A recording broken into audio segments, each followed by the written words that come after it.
Ladies and gentlemen, I'm humbled to be sharing the stage with the Honorable Chris Fonzone, General Counsel to the Office of the Director of National Intelligence. As Chief Legal Officer of ODNI, Mr. Fonzone is responsible for overseeing legal matters arising within the agency, as well as coordinating legal issues throughout the intelligence community. He has years of elite national security experience, previously serving as Deputy Assistant and Deputy Counsel to the President and Legal Advisor to the National Security Council during the Obama administration, Special Counsel to the General Counsel of the Department of Defense, and at the Department of Justice in the Office of Legal Counsel. The breadth of his experience in the DoD, the IA, and also the private sector make him the perfect individual to capstone the unclassified portion of this year's legal conference. So I'll turn it over to Mr. Fonzone for his opening remarks on an IC perspective on cyber. Hello, everyone. It always makes me so uncomfortable when people read my bio like that, but thanks so much for the introduction. It's great to be here. Good afternoon, everyone. I'm really excited to take part in this event. Thank you, Sarah and Pete, for having me. And this is not my first time at this conference, but it's a real special conference about really important legal issues, so I'm really happy to be here. I know we're also at the end of 2 long days, such that this session has the unenviable task of separating people from happy hour, so I think we really have to keep it interesting. To that end, I think I want to try to save most of my time for questions from Sarah and the audience, but I thought I'd say a couple things to kick things off. To that end, I know the theme of the conference is integrated deterrence, and I'm not really a defense theorist, so I don't really profess to understand exactly what integrated deterrence is. But I was struck listening to Caroline's remarks yesterday kicking off the conference, how she described integrated deterrence as using every tool, this is a quote from her speech, using every tool at the department's disposal in close collaboration with our counterparts across the U.S. government and with allies and partners to ensure that potential foes understand the folly of aggression. And how Caroline further said how law and lawyers play a critical role in supporting integrated deterrence by clearly articulating legal standards, working alongside policymakers to develop and implement norms of responsible behavior, and provide a vocabulary for states to communicate expectations. That part of her speech really resonated with me because I feel like much of what we do in the IC, whether you would determine it technically integrated deterrence or not, is very similar to what Caroline described in her speech. So with apologies for not being nearly as prepared and erudite as her, I thought I'd maybe make a couple brief points to kick things off before we start the discussion. First, it's that our views on technology are very contingent and protean. Now, some of you may have heard me say this before, but there's a famous line from an old legal opinion, from Baron Bramwell, a 19th century British jurist. And a predecessor of mine in this role, Bob Litt, always used to say it, and it's a line I love, and the line is, "The matter does not appear to me now as it appears to have appeared to me then." And I think this sentiment describes perfectly our ever-changing relationship with technology. We often don't think of technology at time 0 as the same way we do at time 1. There's a book that's called The Known Citizen. It's written by a history professor at Vanderbilt named Sara Neugroschel. And I think it's a fascinating read for lawyers who are operating at the intersection of law and technology. The book is a history of privacy, and reading through it, one is struck by how much that important value, with its many legal implications across so many different areas, is constantly the subject of evaluation and reevaluation. The book discusses how modern privacy was brought into being in the late 19th century, and it discusses the famous 1890 law review article by future Supreme Court Justice Louis Brandeis and his colleague Sam Warren called The Right to Privacy. It's a law review article that's basically considered as inventing a right to privacy, it's probably the only law review article that ever invented a right. Well, do you know what the technology that so outraged Brandeis and Warren to cause them to write that article? It was a concern with instant photography and a prurient press. In essence, that newspaper broadsheets in Boston at the time would run less than flattering stories about figures in society. It seems remarkably quaint today, doesn't it? Igo's book is full of such stories. As just one example, the book's title is borrowed from a poem by Auden, which is written about an epitaph for a citizen known by an ID, somewhat similar to a U.S. Social Security number. And yeah, you guessed it, Igo's book discusses how the initial introduction of Social Security numbers caused an enormous privacy controversy. I think the message to take away from Reigel's book is also not that this phenomenon is unidirectional. It's not that technology is introduced and then we acclimate with it and over time we become comfortable with it. Think about how when you first started the internet, you just kind of did it without a thought in the world. And now think about whenever you go to a website, half the page is taken up with a cookie banner that you have to click through with all the settings you have to take. Like obviously our views on being tracked on the internet have changed over time and in the opposite direction of some of the things I've talked about previously. So that's the first point.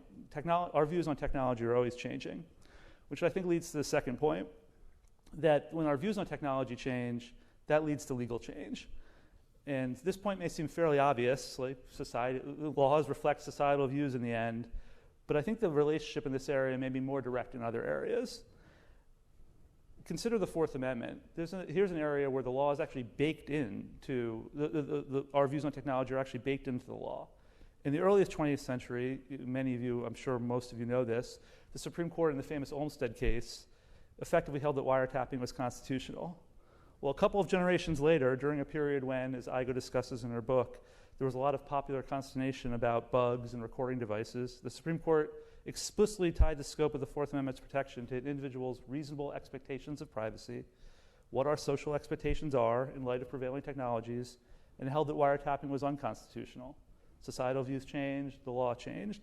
More recently, the Supreme Court in Carpenter distinguished decades of precedent holding that the Fourth Amendment does not protect information held by third parties and held that individuals can have a reasonable expectation of privacy in cell site location information, which is information held by third parties. So this is an area where the law actually reflects changing views on technology. Moreover, even when the law doesn't explicitly incorporate technological change, that can obviously prompt policymakers and lawmakers to change the law. The examples here are too many to list, but is one that's particularly relevant to a number of people in this room who I've worked with over the past couple of years. Consider how the EU's GDPR and a number of state privacy laws have responded to the increased awareness of online tracking and how they've changed the law as our views on those technologies have changed. Which brings me to the third point, which ties back to Caroline's remarks and where I started. These changing laws can have strategic relevance. In this area of strategic competition, the law signals our values and allows us to build and sustain international norms of accepted behavior. In short, whether technically integrated deterrence or not, the law can be part of a holistic effort to advance American interests and shape international behavior in ways consistent with the values of liberal democracies. Here's a couple examples. Consider EO 14086. That's the recent executive order that the president issued on signals intelligence. I'm sure many or all of you know some of the backstory, but just to walk through it, under European Union law, there are a number of legal bases that allow a company to transfer data from the EU to the United States. One of the key available options is when the European Commission makes what is called an adequacy decision. This is essentially the European Commission determining that the receiving country, in this case the United States, has in place protections that are essentially equivalent to what the laws provide in Europe, such that data can flow freely between the two domains. U.S. companies have historically been able to transfer data on this basis. As the European Commission had held in 2016, that U.S. law is implemented through what was called at the time the Privacy Shield framework, provided essentially equivalent protection to European law. In July 2020, however, the Court of Justice of the European Union issued a decision in a case that's commonly referred to as Schrems II and struck down the Privacy Shield, largely on the basis that U.S. signals intelligence activities lacked certain safeguards. Now, while we obviously didn't agree with the Schrems II decision, the U.S. government set out to address the issues it raised. And as it did so, the intelligence community was supporting our NSC state and commerce colleagues as they negotiated something called the EU-US Data Privacy Framework, a framework to replace the Privacy Shield and restore transatlantic data flows. Executive Order 14086 is the document that implements the United States commitments under this new data privacy framework. And as the White House said on its release, and this is a quote, this executive order represents the culmination of a joint effort by the United States and the European Commission to restore trust and stability to transatlantic data flows and reflects the strength of the enduring EU-US relationship based on our shared values. So explicitly tying this document that lays down protections for signals intelligence activities to our shared values and the EU-US partnership.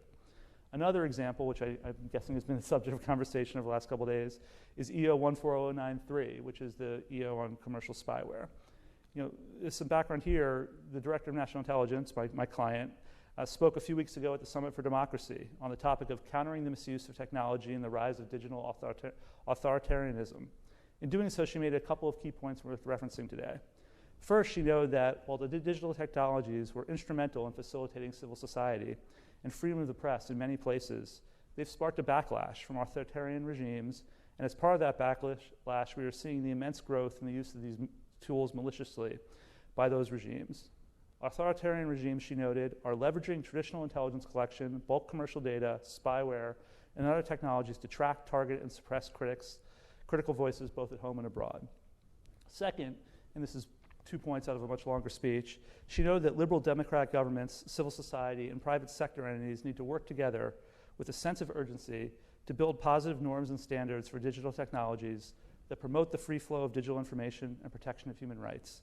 Consistent with that, she noted that our president's new executive order on commercial spyware seeks to address many of these concerns, as do legal frameworks established to protect our data.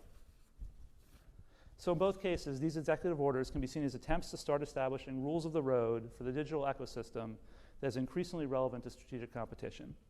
Which leads to my final point. Well, what's the role of the lawyers in this dynamic environment?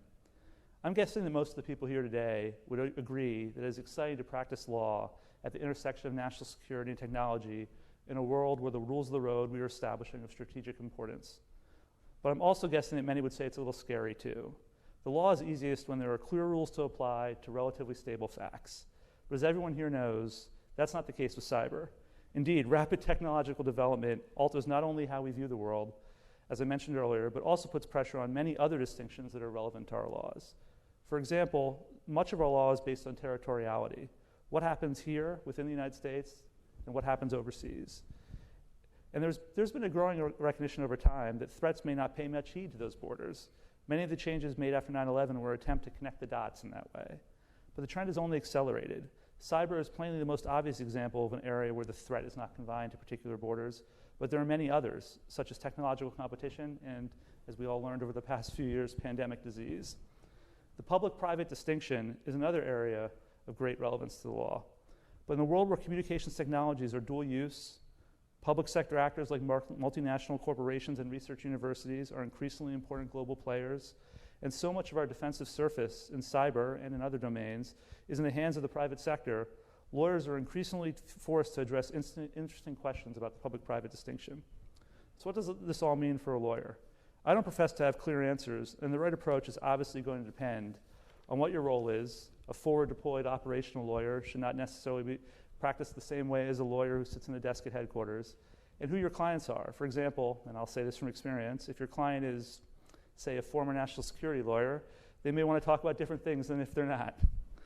But I think there are a few things about practicing in this dynamic environment that seem generalizable. First, know your role, but don't view it too narrowly. By that I mean, as a lawyer, your first and most important duty is to say, to the best of your ability, what the law is. But I don't necessarily think that's your only duty. It is, of course, essential that your clients know when you are functioning as a lawyer and when you are not. But the questions you get in this line of practice aren't the kind that can be answered by looking in your F-third. You can't just pick an F-third off the shelf and see answers to the questions we deal with. Rather, we are often making predictions about highly indeterminate laws and advising on actions that carry with them harms that aren't strictly legal, such as reputational injuries. In those cases, I found that clients want me to serve also as a risk manager. I remember I had a former client who always used to say, I love having my lawyers around. I have all my policy folks around, but the lawyers are the only ones who are ever thinking and advising me about risk. So remember, that's a key role we play. There are also many other roles that lawyers find themselves playing. In this world where we're writing the rules of the road, lawyers are often the drafters of legal instruments. We're the ones who are aware of precedents, aware of how words will be interpreted, and that's a key role we play. We also play a very important role as minders of good process. We're the ones who say, hey, maybe you should check with that agency, maybe you should talk to these other folks before we go forward with what we're planning on doing. So that's the first point. Second point is I don't think we should be afraid to consider the strategic dimension of what we do. I think this is actually a key takeaway from the remarks. Don't think of the law just as a restraint on our clients' actions. Rather, the rules of the road are increasingly part of international competition. As we confront new and novel legal issues, it's important to be scrupulous about designing legal frameworks that not only meet the needs of the present, but also withstand the often cold backwards gaze of hindsight. For when we do, these frameworks can distinguish us from our adversaries, like the spyware EO, unlock cooperation with our partners, like the Signals Intelligence Executive Order, and be a key pillar of how we maintain the trust of the American people and our overseers in Congress. Third and final point, and because I'm a guest here at Cybercom and a lawyer from an agency whose main job is to integrate the IC, I think this is a good one to end on. The law is very much a team game. Cyber intelligence activities can only be done in secret for the most part, which is different than most other legal issues where lawyers go to court and appear in public and discuss things in public about what they're doing. I think because of that, it's that much more important that we work together on these issues, because there's lawyers across the executive branch who can help you puzzle through difficult questions. And I will say in my legal career that every time I discuss an issue with the IC, my colleagues in the IC, my colleagues at DoD, and the broader interagency, my thinking always sharpens. So I really try whenever I can to get extra eyes on my thinking, and it almost always helps. So thank you very much for having me here today, and with that, let's turn to some questions. Thank you for that wonderful insight. Yesterday, we took a look at kind of the strategic view of cyber, and today we focused more in kind of mutual areas of concern or what legal practitioners really need to do.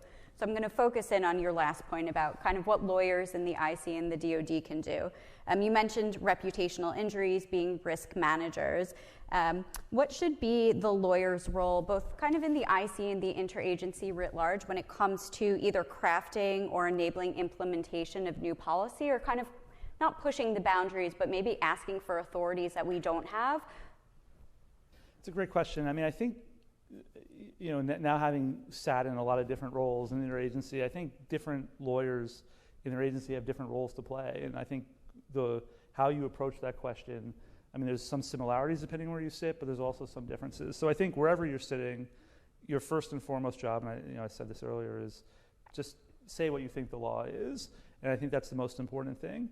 But I think that, if you're a lawyer at the Department of Justice and the Office of Legal Counsel, you have a sort of role as, in some ways, a neutral umpire or arbiter of the law.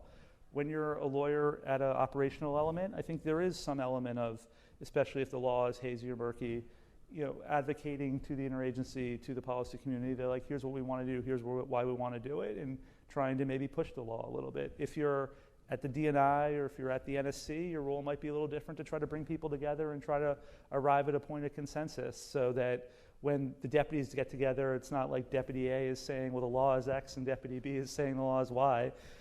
From experience, that makes a terrible deputies committee meeting. So I think it really depends on your role.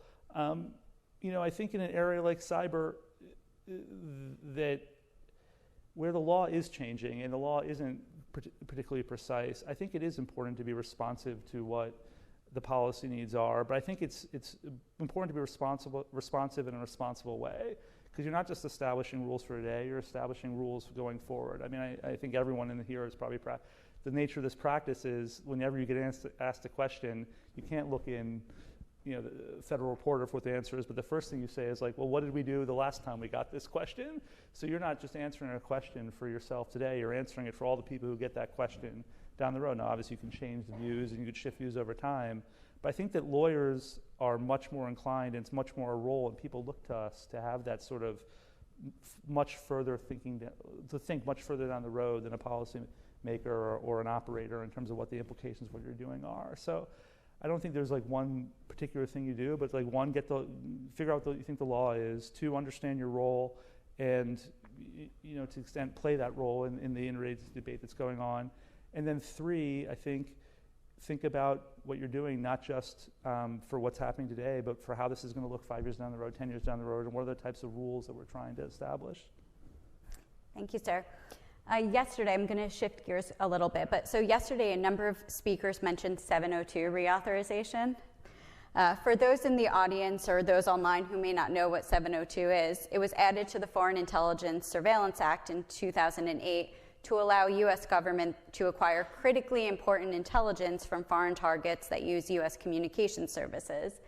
In his Dernza hat, General Nakasone recently said that FISA Section 702 is irreplaceable and plays an outsized role in protecting the nation by providing some of the most valuable intelligence on some of our most challenging targets. So 702 authority, as you well know, is currently scheduled to expire on December 31st, 2023. To the extent that you can, what are you seeing or hearing from Congress about 702 reauthorization? And specifically, if it does expire, how will that transform kind of the domestic national security framework?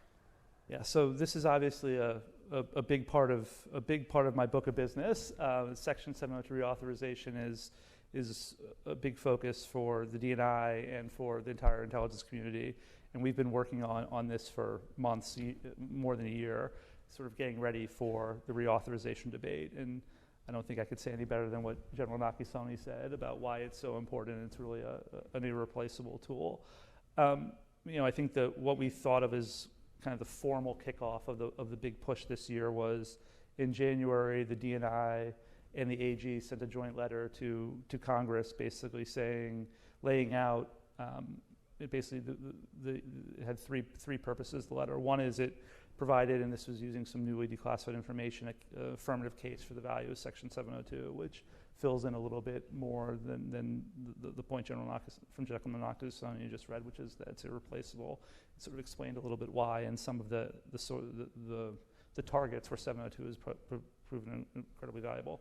The second thing the letter did is it went through the civil liberties protections that are in place, and that 702 has in place. So I think it's a pretty creative solution by Congress, actually allowing us to collect certain types of intelligence with a very robust framework that's approved on a programmatic basis by the Foreign Intelligence Surveillance Court and overseen by all three branches of government.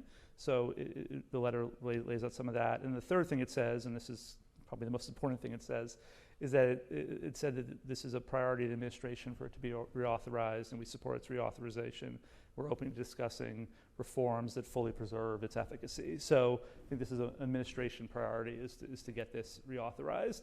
I think one of the reasons why we wanted to get started so early in the year is this is not the first time 702 has been up for reauthorization. It's, as you said, it was enacted in 2008. I think twice since then it's been up for reauthorization. Both times it ended up passing pretty comfortably, but it's a long and detailed discussion we have to have with Congress on that. I think, obviously the members in the Intel committees and the Judiciary committees who have jurisdiction over FISA understand the authority pretty well, but I think your average member doesn't spend a lot of time thinking about these types of issues. So there's an education piece to this that's important. And I think because of a host of dynamics, there's always people who have asked hard questions about intelligence authorities and surveillance authorities. So there are some skeptics you have to win over. So I think we're anticipating a pretty difficult fight with Congress. There's also, because of the turnover on the Hill, there's a number of members who haven't voted on the authority before. So there's a big education piece. So we are, working with our IC colleagues and the administration and the Department of Justice. Really, we've been engaging with Congress for a while, but I think we're planning to step up engagement, making sure they have the information they need to understand the authority. We can address any questions they have. I think a big thing we also are hoping to do, and I know that NSA has been doing some of this work, and I think other agencies are starting to do it, is other IC elements who are part of broader agencies that aren't just IC, like Treasury and State are thinking about too, is getting the client side to talk about the value. Like the intelligence community, we always end up talking about the value, but ultimately it's the consumers who really reap the value from 702. So having our diplomats and our combatant commanders and our officials who do economic work like Treasury and export controls of sanction and expressing that value to Congress is very important to us. I don't think, history has shown that these reauthorization deadlines, we would love if it got done earlier and we didn't have to spend the holiday break working on this, but the deadline is currently December 31st, and there's always that possibility that we'll run right up to it. I think as you suggested in your question, there's a little bit of thinking going on about what happens if it goes away, but I think that our focus is really much on getting it reauthorized. Thank you, sir. I think your point that intelligence and taking that a step further, that cyber are kind of scary to people who don't really understand it. So sharing the narrative and showing the importance of why we need certain authorities and why it's so important that we do what we do is a really smart step that kind of we all need to take, and we see that at Cybercom as well. You talked about for specifically the EO and commercial spyware and the norms of responsible state behavior in cyberspace.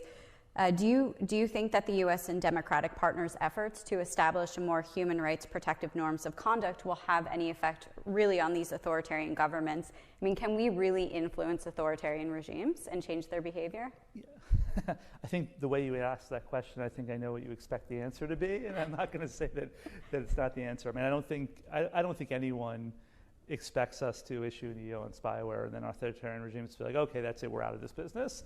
It seems unlikely that that's going to happen on day one, but I don't think that's, I was talking about this with Ryan and Sara, who were here from ODNI, who helped me think about this session and what I might say.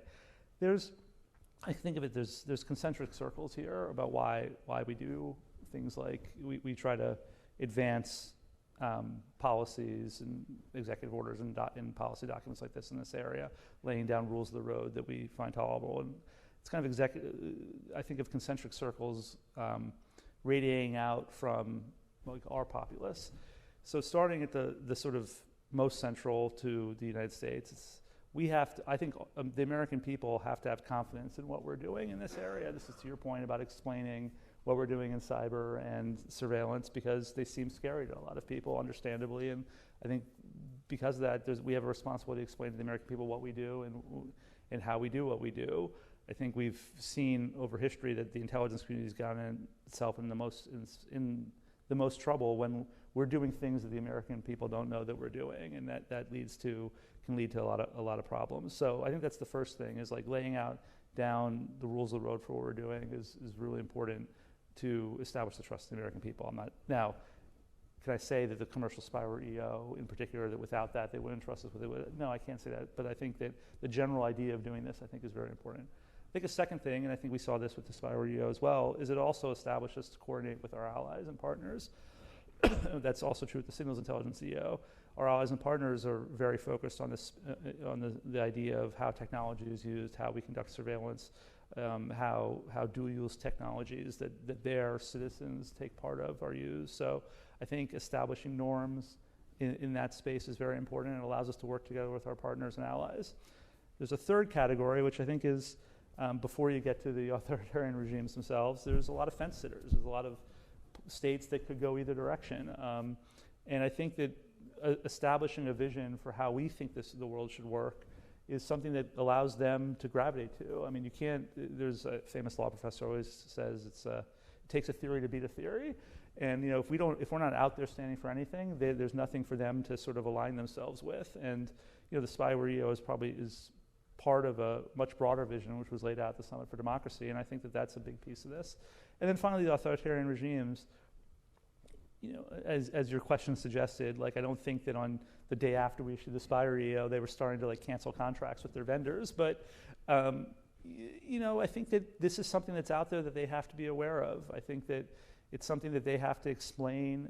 There's a lot of ways it can have effects. One, it's something they may have to explain to other states when they're meeting with them. Secondly, however they try to control the information environment is it's hard to be hermetically sealed. This is something that ultimately could get to their people and lead to change. And third, I think we're playing a long game here. I mean, I don't think you don't establish the rules of the road for the international order in one day or with one executive order. I think it's something that policymakers probably think about over a much longer time. So, yeah, I think reasonable people can disagree on what the impact would be, but I think that there's a lot of reasons to go down this road other than just this is going to stop our adversaries from doing what we don't want them to do. Thank you, Sarah. Besides big data and spyware, what other technological developments is ODNI concerned about?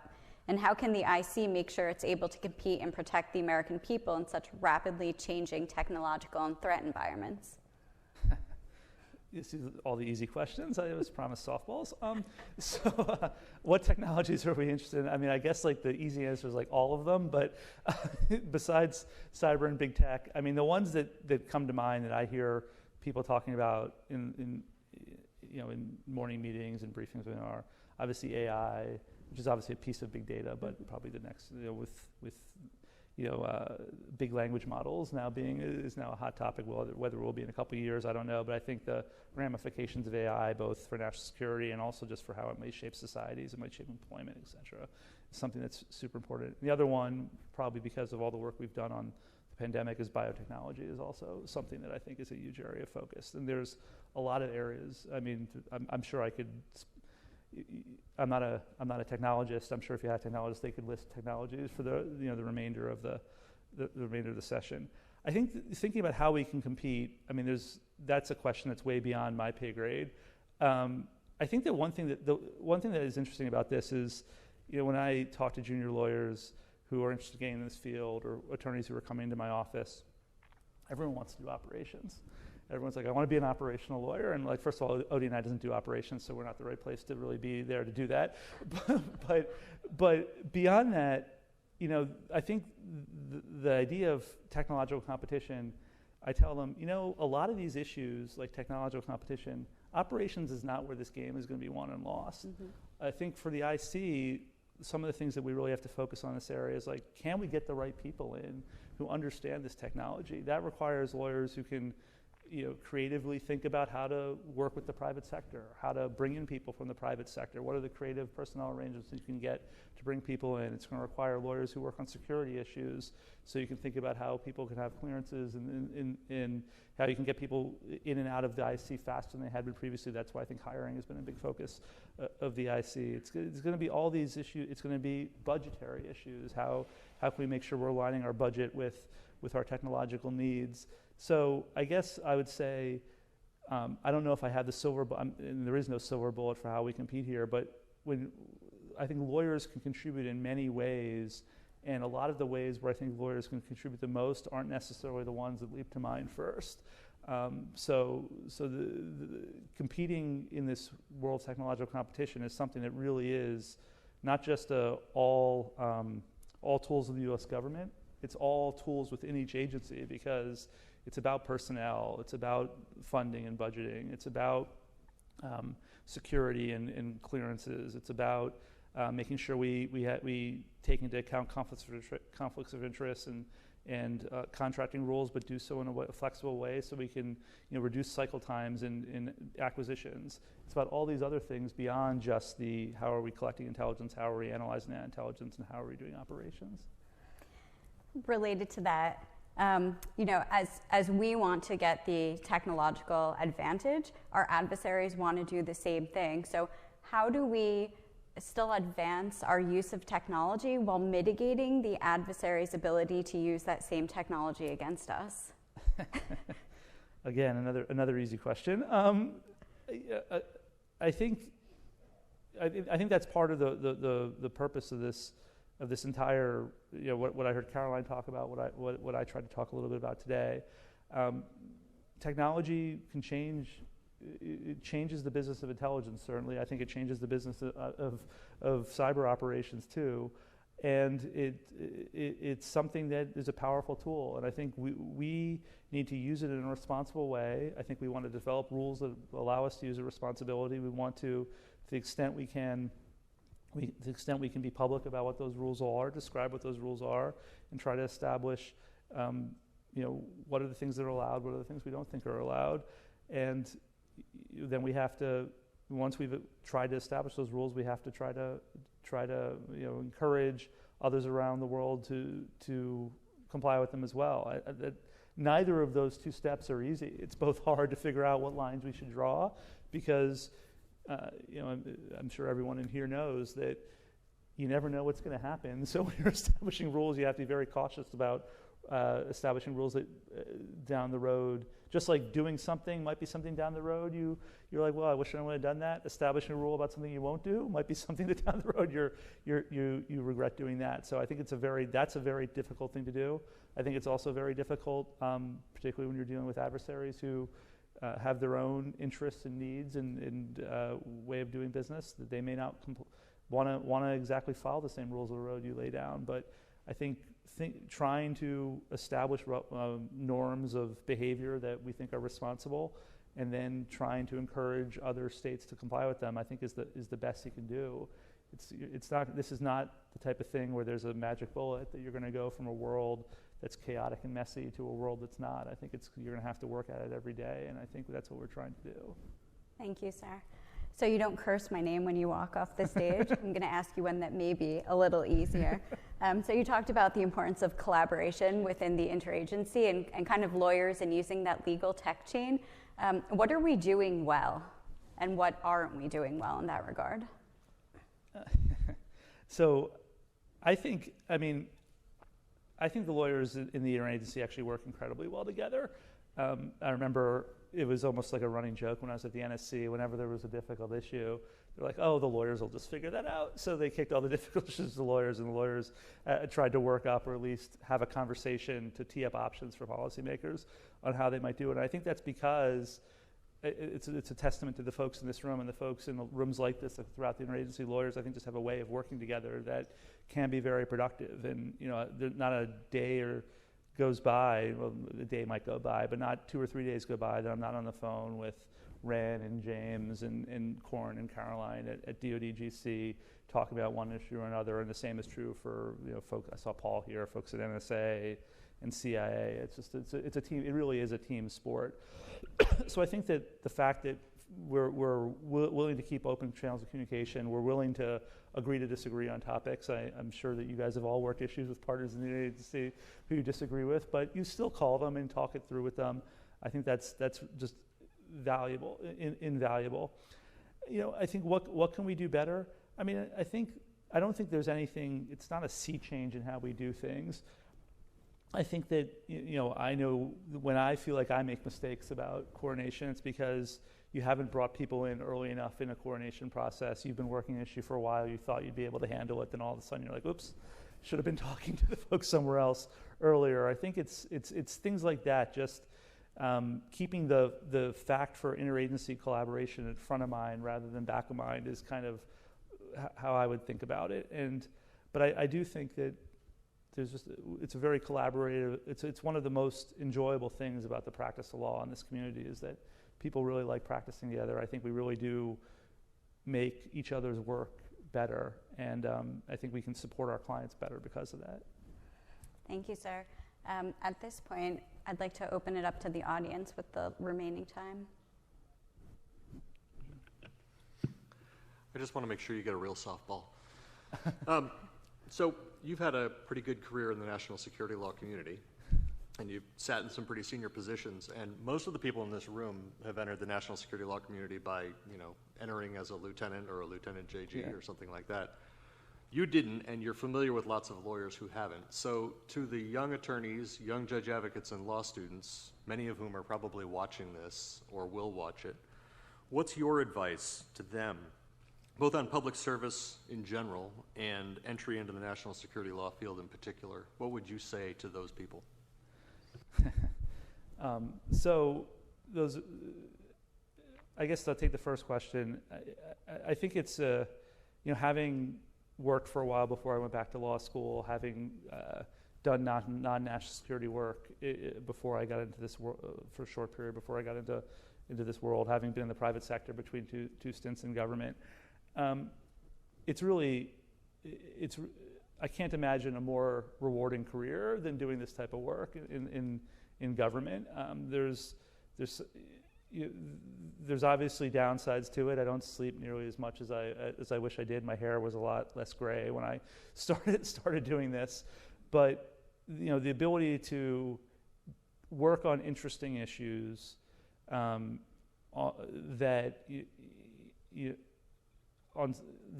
although the correlation isn't always direct, but I think you can always tell you're always ultimately doing something that helps your country is like really a pretty amazing honor and privilege to do that. And so it's hard to imagine a better career. And anyone who talks to me at law school about whether they want to come and do this career, obviously there's a lot of rewarding legal careers, and we need lawyers doing a lot of other things that are also very important to society. But this is a really special career that I've been incredibly lucky to find myself in, which leads to your second point. What do I tell young lawyers about it?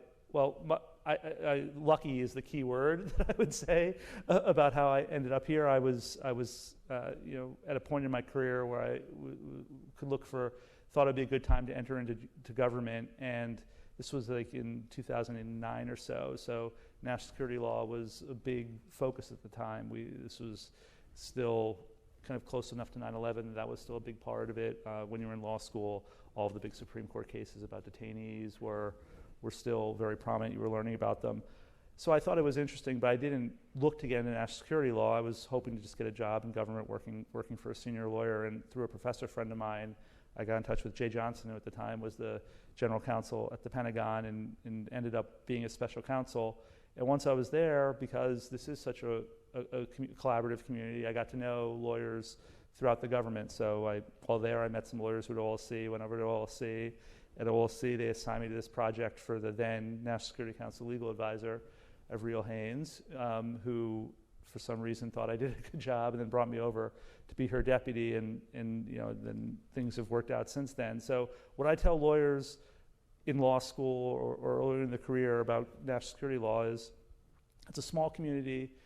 I think it's a community that prizes people being able to move around between different agencies and different careers. I have 3 JAG detailees in my office right now who are part of the team and experiencing a little bit of life in the intelligence community. So I'd say get in the door, get a job starting somewhere, and if you do a good job and show that you can do the work, you'll have any number of opportunities, both within the organization where you started and at other organizations throughout the U.S. government. I think if you look at senior lawyers at certainly the IC senior lawyers I work with now, all of them have bounced around or done details at a wide number at the Department of Justice. There's many former JAGs who are now in the IC. There's IC lawyers who've done tours at the NSC, done tours at other IC components. It's really I think, once you're in the door, there's a lot of opportunity to do lots of different things.